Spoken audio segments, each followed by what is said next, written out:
네, 안녕하세요. 차트 선생입니다. 자, 오늘 DS 단석 영상 찍어 드릴 건데, 일단 제가 이 권리락에 대해서 설명을 좀 드리면서 좋은 점, 나쁜 점, 이렇게 좀 설명을 드리고 있어요. 근데 사실상 제가 여러분들한테 이 좋은 점에 대해서 분명하게 말씀을 좀 드리고, 안 좋은 점에서 말씀을 좀 드리지만, 사실상 저는 여러분들이 수익을 챙겨가는 습관을 가지는 게 중요하다 생각을 하거든요.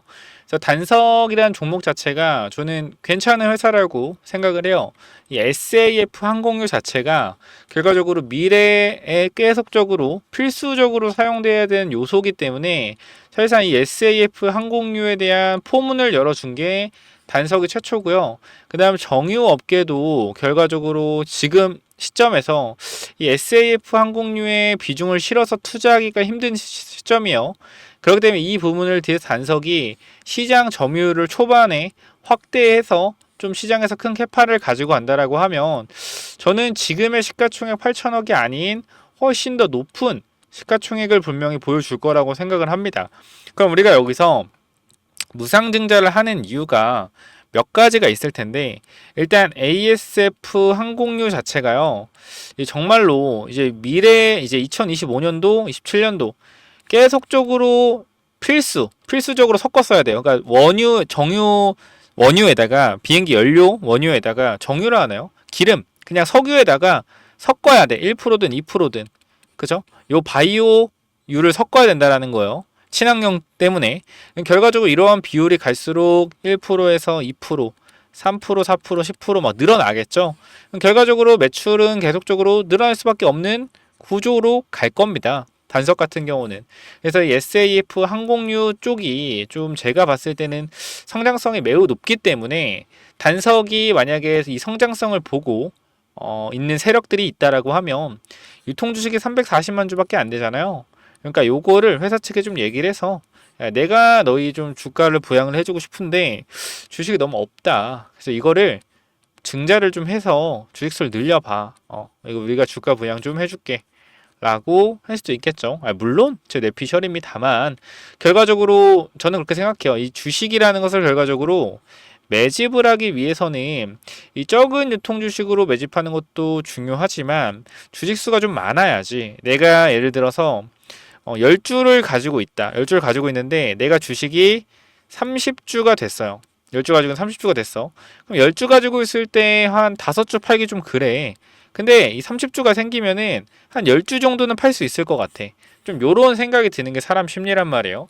자, 그렇기 때문에 저는 개인적으로 이 DS 단석이 유통 주식수를 이렇게 늘린다라고 하면 저는 개인적으로는 시장에서 거래가 활발해질 것 같고 앞으로 주가가 올라가는 데 있어서 큰 도움이 될 거라고 생각을 해요. 근데 일단 단기적인 시점에서만 말씀을 좀 드리면 제가 여러분들한테 이렇게 좋은 내기 해드리는데, 일단은 권리락이 뜨기 전에 저는 올라갔을 때 좀 매도를 하고 나중에 신주가 나와서 다시 빠졌을 때 밑에 구간 다시 한번 매수를 하는 방향으로 가는 것도 나쁘지 않다고 생각을 하는 게, 제가 무상증자 종목을 정말 많이 봤거든요. 무상증자 종목을 거의 한 50개 이상? 50종목 이상 좀 봤어요. 무상증자 관련된 종목들을. 그런데 이 무상증자 뭐 1대2 무상증자, 1대3 무상증자, 1대4 무상증자 이런 애들이 권리락 이후에 주가가 단기적으로 시총이 낮아지니까 이 시총이 낮아지는 효과로 올라갔지만 신주가 나올 때 권리락 밑으로 빠진단 말이야. 그럼 결과적으로 손실이거든요. 그래서 봐서 보니까 권리락 전에 매도하는 게 승률이 가장 좋더라고요. 단석이 좋은 회사기 때문에 제가 뭐 더 이상 매도해라 이런 말은 여러분들한테 뭐 하진 않겠지만 개인적으로는 승률상 봤을 땐 권리락 전에 매도를 하는 게 가장 승률이 좋았다라는 거예요. 그래서 저는 개인적으로 이제 11월 26일이 신주 배정일인데 11월 20일이 권리락입니다. 앞으로 4거래일에서 5거래일 남았어요. 전 단기적인 상승이 나오게 된다 했을 때 비중을 축소하고, 그죠? 비중을 축소하고 나중에 신주가 나오는 과정에서 무상대 받지 말라는 거예요. 급락이 나오면 이때 매수하면 되지 않나. 선생님, 근데 신주가 나올 때 무조건 급락하는 건 아니잖아요 라고 하실 텐데 무조건 급락을 합니다. 왜냐하면 내 주가가 지금 15만 원이라고 할까요? 그럼 권리락 날에 주가는 5만 원이 됩니다. 왜? 내가 15만 원짜리를 한 주 가지고 있는데 15만 원짜리 두 주 줄 수 없잖아. 시총이 3배 올라가는데. 그러니까 가격을 3분의 1 토막을 해서 뭐 하는 거예요? 나중에 주식을 두 주 줄 때 가격을 맞추는 겁니다. 그러니까 지금 5만 딱 권리락 날 5만 원으로 찍히고 계좌에는 마이너스 66%가 찍힐 거예요. 66.666%가 찍히겠죠. 결과적으로 나중에 두 주가 들어오면 어떻게? 이게 15만 원에 마찬가지이기 때문에 이런 식으로 찍힐 겁니다. 그래서 이게 결과적으로 나중에 주가가 쭉 가서 뭐 신주가 나오기 하루 전에 예를 들어 주가가 7만 원이야, 6만 원이야, 6만 원.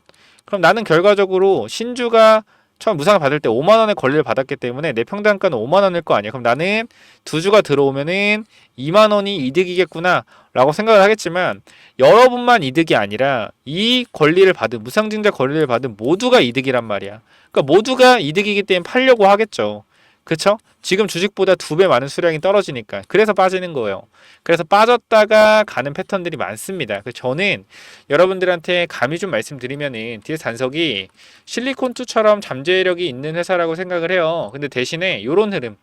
무상증자 이후에 단기적으로 올라갔다 빠지고 무상증자 물량이 많이 나왔죠. 여기서 단기적으로 매집을 하는 거죠. 이런 식으로.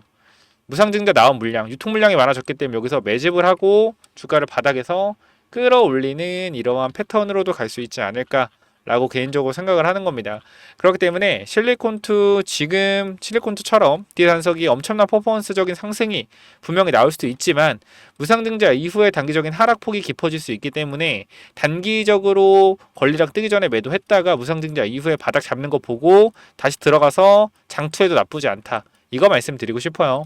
그래서 이 부분 여러분들이 혹시나 좀 생각이 있으시다면 제가 메타 좀 잡아 드릴 테니까 체크 한번 해보시고, 자, 좋은 내용 뉴스 한번 볼게요. 좋은 기사. 자, 이쪽에 보시면은 2027년부터 ASF 1% 내외 혼합 급유 의무화라는 내용이 있어요. 자, 보시면 여기를 보면은 자, 국내 항공에서 이달 30일부터 우리나라 항공사가 국제민항기구가 인증한 국산 SF를 급유한다. 국제선 정규 운항 실시한다. 뭐 이런 내용인데 결과적으로 핵심적인 부분은 그거예요. 이거를 유럽에서는 2025년부터 내년부터 2% 혼합 의무 시행하고 2023년에 5%, 40년 34%, 50년은 70% 혼합하는 중장기 목표를 제시하고 있으며 노르웨이는 세계 최초 2020년부터 0.5% 혼합을 시행 중이다.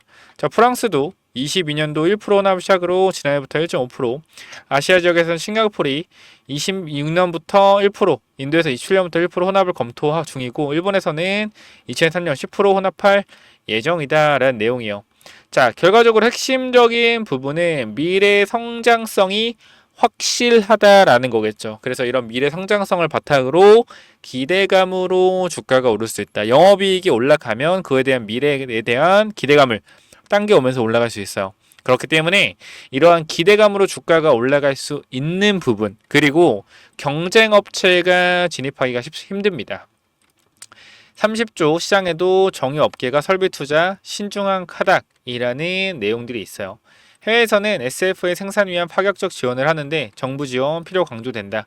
결과적으로 이게 업황이 둔화됨에 따라서 실적 감소로 투자 여력이 없는 만큼, 그러니까 요게 준비되어 있는 정유사가 많이 없다라는 거예요. 돈이 많이 들기 때문에. 일단 요걸 하려면 1조 이상 든다고 합니다. 그렇기 때문에 돈을 쉽게 사용을 못 한다고 해요. 그러니까 지금 이 설비가 없다라고 하면 투자 대비 효율이 안 나오기 때문에 단기적인 영업이익이 감소할 수 있는 부분이 있잖아요. 그 투자를 안 하고 있다. 단석은 이미 되어 있다라는 거죠. 그렇기 때문에 이 부분에 있어서 단석이 앞으로 폭발적으로 시장 점유율을 치고 정유업계에서 다크호스로 부상할 수 있다라는 거죠. 그죠? 바이오 디젤 쪽 정유 회사로서. 그래서 저는 단석을 미래 가치성 너무나 높게 평가하지만 단기적인 흐름에서는 조정이 나올 가능성이 높고 조정 이후에 다시 한번 매수하는 방향으로 가시는 게 어떨까라고 조심스럽게 의견을 드리면서, 내가 단석 혹시나 지금 구간 가지고 있다라고 하시면요, 제가 이 매도 타점에 대한 부분 여러분들한테 감히 한번 잡아 드리려고 하니까 여러분들이 혹시나 이 매도에 대한 부분 관심이 있다라고 생각을 하시는 부분들이 있으면요, 자, 이쪽에 제가 번호 하나 남겨놓을게요. 위에 번호 보시면 제가 단기적으로 DS 단석 같은 경우에 11월 12일에 주가가 좀 이렇게 급등이 나왔을 때 여러분들한테 요걸 먹어도 제가 말씀을 드리겠다. 자, 매물대 구간이 형성이 되어 있기 때문에 자, 반드시 분할 매도 바로 시작해라 라고 말씀을 좀 드렸었습니다. 그렇기 때문에 앞으로 단기적인 반등이 나왔을 때 저는 그렇게 생각을 해요. 요게 결과적으로 금요일이 권리라기 때문에 월요일부터 목요일에 단기적인 강한 상승이 한번 나올 수 있다. 이때 대응을 해야 된다. 라는 개인적인 입장을 다시 한번 말씀드리면서 매도에 대한 부분 내가 생각이 있다라고 하시면요. 010-9201 자 6329로 뭐라고 보내면 되죠? DS 입장이라고 딱 네 글자 남겨놓으시면은 제가 매도 타점 잡아 드릴 겁니다. 몇 타점 잡아 드리고 신주가 나왔을 때 주가 눌리면 다시 몇 타점 잡을 거예요. 그렇기 때문에 여러분들이 지금 수익 중이다라고 하면은 욕심을 조금만 내려놓으시면은 제가 봤을 때는 단기적으로 수익 챙기고 또 저가 매수할 수 있을 거라고 생각을 하거든요. 결과적으로 시장성이 굉장히 좋고 이러한 공급 계약적인 부분들이 계속해서 나올 가능성이 높기 때문에 이 부분을 여러분들이 조금 생각을 하셔서 대응을 하시면 좋을 것 같아요. 그러니까 미래가 바로 내년이 아니라 그래도 2년, 3년 아니면 5년 후의 미래의 가치가 높기 때문에 미래 가치를 선반영받으면서 올라갈 텐데 올라가는 과정에서 상승과 조정이 많이 나올 거예요. 그래서 이 부분을 견뎌내기 위해서는 끝까지 존버 타서 중장기로 가는 게 아니라 슈팅이 나왔을 때는 매도하고 눌리면 또 사고 슈팅 나왔을 때 매도하고 눌리면 또 사고 반복 진행하셔야 돼요. 자, 정리하겠습니다. 내가 매도에 대한 부분 한번 잡아보겠다. 010-910-6329로 DS 입장이라고 남겨놓으시면 제가 타점 도와드리도록 할 테니까 여기까지 하고 마무리하도록 하고요. 내가 분할 매도했다라고 하시는 분들 제가 히든 종목 하나 여러분들한테 좀 말씀을 드릴 건데 여러분 자유예요. 이 히든 종목을 매수하건 말고 여러분 자유인데 자 우리가 IRA 법안 아시죠? 이게 지금 폐지한다고 해서 2차전지 폭락이 나오고 있는데 원래는 이게 23년도에 IRA 법안 시행한다고 해서 2차전지가 막 금양 50배 에코프로 30배, 포스코 10배 이런 식으로 엄청나게 상승이 나왔잖아요. 이 중국을 견제함으로써 우리나라가 수혜를 본다. 이러한 관점이죠. 근데 지금 마찬가지로 이러한 법안이 똑같은 게 하나 등장했습니다. 생물보안법인데 이게 바이오를 끌어올리고 있고요. 24년도에 뭐요? 이게 제가 봤을 때는 23년도에 IRA처럼 바이오의 급등을 만들 수 있는 킥이라고 생각을 합니다. 그렇기 때문에 현 구간에서 바이오가 올라가다가 조정을 좀 받고 있을 때 22년도도 마찬가지 2차전지 올라가 조정받고 IR 통과하면서 급등이 나왔잖아요. 지금도 상황이 똑같아요. 그래서 24년도에도 우리가 이 미국 생물보안법이 결과적으로 통과되면서 바이오 쪽에서 엄청난 상승이 나오지 않을까. 가장 중요한 핵심은 중국을 견제함으로써 우리나라가 반사 이익을 받는다라는 기대감으로 올라간 거죠. 2차전지 기업들 막 작전주 10배 막 20배 간 거 장난 아니었잖아요. 그죠? 작년에 이런 종목들이 바이오에서 엄청나게 나올 수 있다. 그래서 이거를 좀 여러분들이 생각을 하고 계시면은 아무래도 어떤 종목을 사야 될지 좀 감이 오실 겁니다. 바이오 종목이죠. 제가 생물보안법 관련된 히든 종목 영상 마지막에 넣어놨으니까 확인해 보시고 DS 입장 방법은 010-9201-6329로 DS라고 두 글자 남겨주시면 제가 입장 도와드리도록 하겠고 말씀드린 히든 종목과 이런 무상증자를 활용한 세력들의 단기적인 매도 기법 요거까지 공유 드릴게요. 자, 히든 기법 이것도 뭐냐면은 제가 요거 정말로 이제 진짜 오랜만에 좀 완전 괜찮아 보이는 종목이다라고 생각해서 가져온 종목인데 지금 계속적으로 횡보를 하고 있어요. 자, 이 종목 보면 잘 봐봐요. 설명을 드릴게요. 자, 이 종목 차트 전에 우리가 이걸 한번 볼게요. 자, 이 종목이랑 이 종목은 어때요? 차트가 어때요? 똑같지 않나요?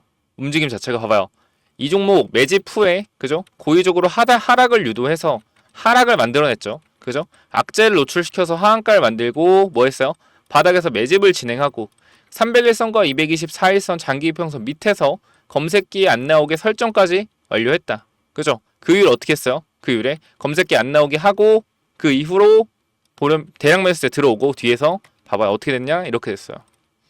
이 자리에서 어떻게 됐어요? 이렇게 올라갔단 말이에요. 몇 배요? 12배. 한 달 동안 12배 폭등했어요. 이거 뭐요? EV 첨단 소재예요. EV 첨단 소재. 똑같단 말이야. 차트가. 얘랑 봐봐요. 얘랑. 똑같단 말이야. 올려놓고 뭐예요? 매집해서 고의적으로 이탈시켜서 바닥권에서 매집하고 있죠. 그죠? 장기 평선 밑에서 검색기 안 나오게 설정해놓고 매집 후 고의적으로 하락 유도하고 악재 노출시켜서 급락 만들고 뒤에서 대량 거래 들어오고 있죠. 보여? 이 자리요. 이 자리. 자, 여기서 한 번만 더 위로 올라오는 대량 거래 들어오면 어떻게 돼요?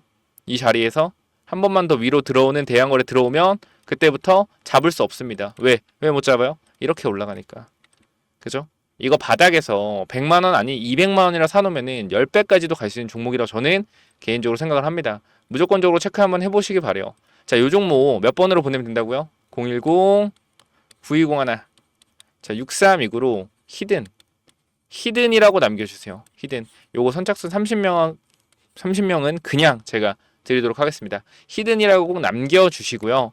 자, 그래서 요 종목은 제발 꼭 한번 받아가 보시면 좋을 것 같아요. 받아가면 좋을 것 같고, 아까 제가 말씀드렸던 이 기법까지 설명을 좀 드리도록 할 텐데요. 이 기법은 뭐냐면은, 자, 이 기법이 뭐냐면요. 단기적으로 제가 이렇게 좀 만들어 왔는데, 제가 이 종목을 발굴하는 거를 이런 식으로 발굴한다라는 걸 좀 말씀을 드리는 거고, 요거는 내려서 읽어보시면 될 것 같고요. 자, 요 부분을 좀 말씀을 드리도록 하겠습니다. 자, 이쪽을 좀 당겨서 확인을 해보면은, 자, 이쪽에 제가 이 주식을 하는 데 있어서 가장 좀 중요하게 봐야 되는 부분들을 간단하게 정리를 좀 해놨습니다. 세력들이 매집하는 원리를 알아야 버틸 수 있는 힘이 생긴다라는 건데, 주식이라는 건 항상 변동성이 있기 때문에 이 변동성에 저점 부근에 매수를 해야지 올라갔다 내려갔다 할 때 이 가장 저점 부분에 잡아놔야지 변동성에 견딜 수 있다라는 건데, 만약에 이 변동성의 중간 부분에 잡아 놓더라도 세력이 매집을 했다라는 확신만 있으면은 내가 버텨갈 수 있다라는 겁니다. 자, 모든 주식에는 세력이 존재하고 그 세력은 개인일 수도 있고 외국인일 수도 있고 기관일 수도 있죠. 결과적으로 물량을 많이 가진 놈들이보다 우리가 말하는 세력이라고 하는 존재들이다. 자, 그리고 주식은요 항상 선반영이다라는 거 우리가 인지를 하셔야 된다. 왜냐면은 에코프로 한번 보자고요. 에코프로 주가가 10만원에서 150만원 갔다 어디까지 빠졌죠? 40만원까지 빠졌죠. 그래가지고 뭐요? 아, 선반영이었구나. 이거를 시간이 지나야만 알 수 있는 거죠. 그 주식은 기대감이고 그 기대감이 결국 어디까지 반영될지를 정확하게 캐치해야 주가의 상승폭을 어느 정도 예상할 수가 있다. 거래량은 힘이다. 세력들이 사용한 돈의 힘을 보고 이 세력들이 얼마나 강한 놈인지 확인해야 한다. 바닥에서 터지는 거래량들을 확인해야 되고, 고점에서 터지는 거래량, 고점에서 거래량이 터지면서 내려온다 보다 고점 신호다라는 것을 파악을 해야 된다는 겁니다. 그리고 우리가 에코프로 때를 보면 아시겠지만 계속 올라가는 종목을 계속 가겠지라고 욕심을 내다 보면 어떻게 된다? 수익을 챙기지 못하기 때문에 언제나 욕심은 독이 된다. 그렇기 때문에 항상 수익을 챙겨줄 때 어느 정도 분할 매도를 해야 된다라는 거 말씀을 드리고요. 그 다음 또 가장 중요한 부분 좀 몇 개를 말씀드릴 건데, 심리가 중요한 이유예요. 내가 사면 빠지고 내가 팔면 오르는 이유, 결국은 뭐다? 심리의 차이이다. 내가 사면 빠진다면 분할 매수로 매수해보자라는 겁니다. 이러한 것들 다 내용을 담아놨으니까 꼭 한번 체크해 보시고요.